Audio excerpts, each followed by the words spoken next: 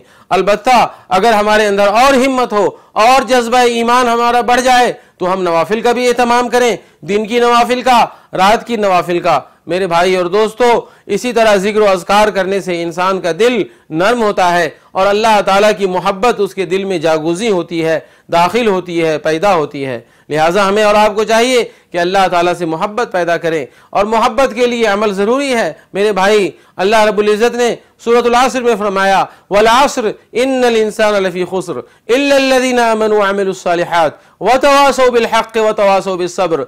कसम है ज़माने की, तमाम इंसान घाटे में है सिवाय उन लोगों के जो ईमान लाते हैं और नेक अमाल करते हैं और हक़ की दावत देते हैं, उस पर सब्र करते हैं और हक़ की दावत के नतीजे में जो उनको तकलीफ़ें पहुंचती हैं वो सब्र की तलकीन भी करते हैं और उस पर जमे भी रहते हैं। दोस्तों और भाइयों, जितनी भी आयत करीमा ईमान के साथ अमल को बयान करती हैं वो इस बात के लिए कि हम मुसलमान ईमान के साथ साथ अमल को भी करते रहें। ये ना हो कि कलमा पढ़ लिया, जुबान से पढ़ दिया ला इलाहा तो क्या हासिल, दिलो निगाह मुसलमान नहीं तो कुछ भी नहीं, कि जी हमने अगर जुबान से ला इलाहा इल्लल्लाह पढ़ लिया तो मैंने कोई बड़ा काम नहीं किया, बल्कि हमें अपने दिलो अकीदा को अच्छा रखना ज़रूरी है, बेहतर है। दोस्तों और भाइयों, इस मुख्तसर से कलिमा के अंदर मैंने आपको दावत अमल दिया है ताकि हम आने वाले दिलों में अल्लाह ताला को नाराज़ न करें, अल्लाह ताला के वाजिबात से पर के हम नाराज़ न हो, अल्लाह ताला के वाजिबात को तर्क न करें, मनहियात को हम तर्क कर दें और मनहियात पर अमल न करें। दोस्तों और भाइयों, तो ये बातें आपकी खिदमत में बयान करनी मकसूद थी कि हम रमज़ानी मुसलमान ना हो, हम पूरे साल के मुसलमान बन करके अपने वफादारी का रब्बुल आलमीन के हुजूर में हम ये सबूत पेश करें। अल्लाह ताला से दुआ है कि अल्लाह ताला हमें और आप तमाम लोगों को जी हमेशा अमल करने वाला बनाए। वक़द इंतहा अद-दर्सु अत-तासिअ वल 20। वस्सलामु अलैकुम व रहमतुल्लाहि व बरकातुहू।